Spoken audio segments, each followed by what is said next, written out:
So this morning I got off a call with one of the support guys from Apple, or the Apple developer program, and they wanted to talk to me about the change that's coming into effect on their distribution within the EU. So things like effectively what they have to do is they have to open up the iOS App Store to allow developers to distribute their iOS apps on alternative app stores based on the new EU regulations that are coming into effect.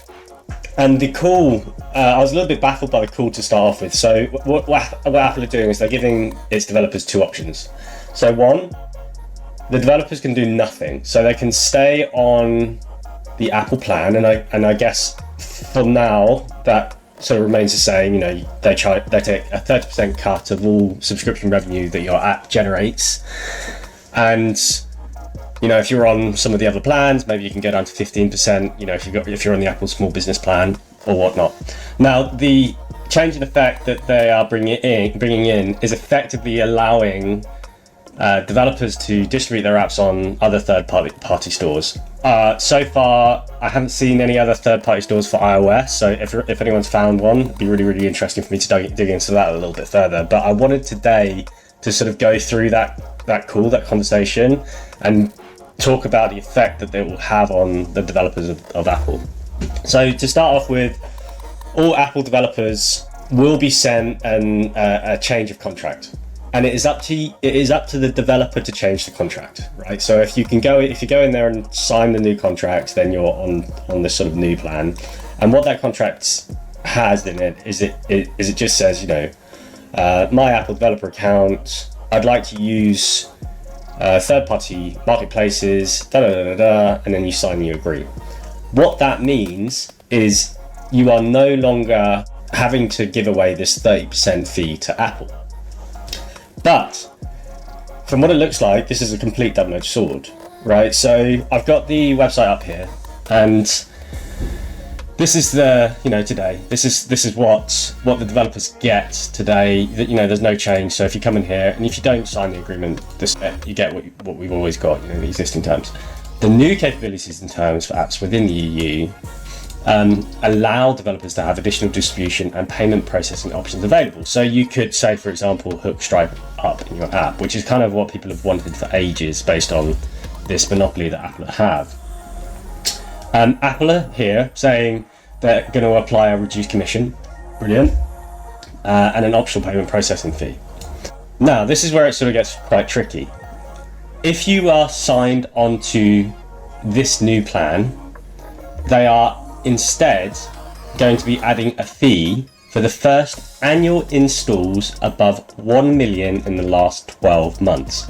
What that means is Apple will now start charging its developers for downloads if they have opted in to use any third-party marketplace or store.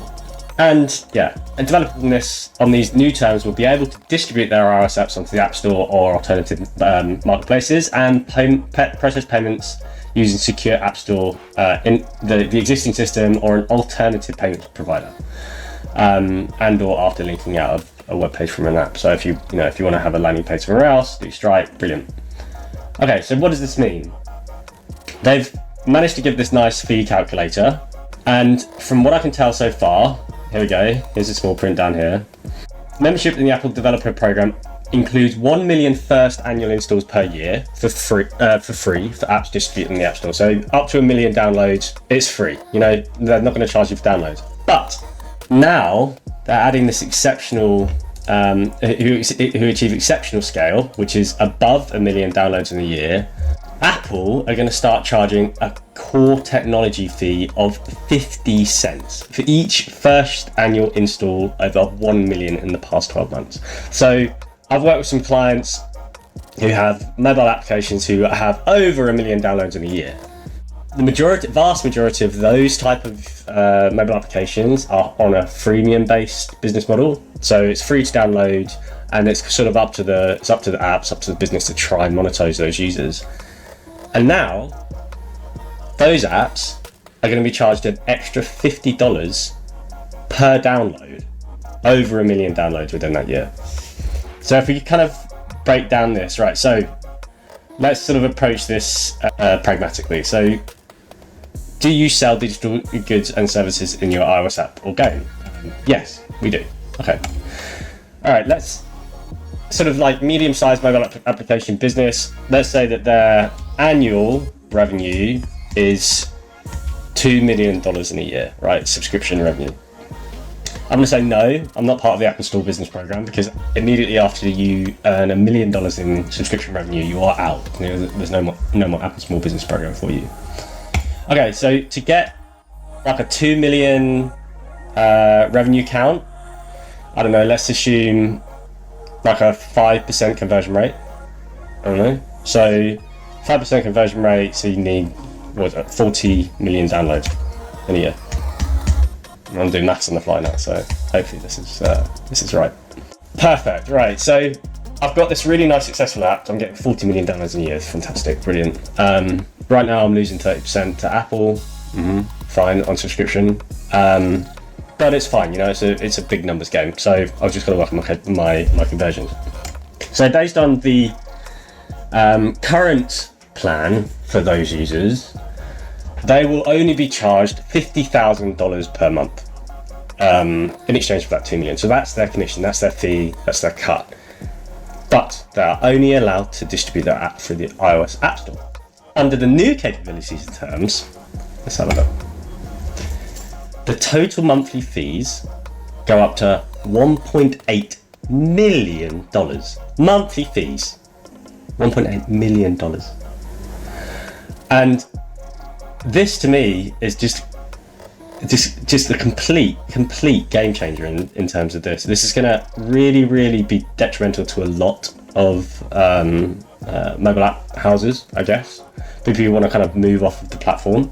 But to actually start charging people for downloads just because they would like to have access to other markets is just a crazy way of approaching this. And it's going to be really interesting to see how developers react to this.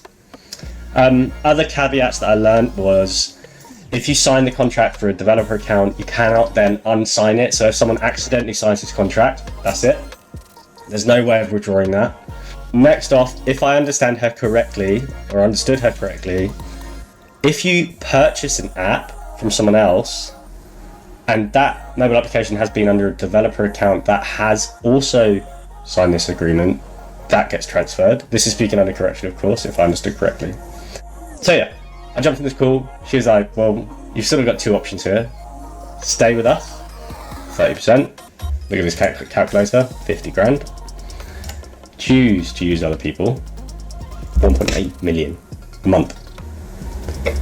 So yeah, this is some top level iOS, Apple paradox stuff. Yeah, I'd love to know what you think. If there's any alternative marketplaces or anything that people know or that people have seen cooking up, I'd love to hear about it. So yeah, just drop me a message or drop a message in the comments below. But yeah, I'd love to know what you think. I can think off the top of my head a couple of clients that I worked with in the past that this could be quite a serious issue for them. Let's see what happens.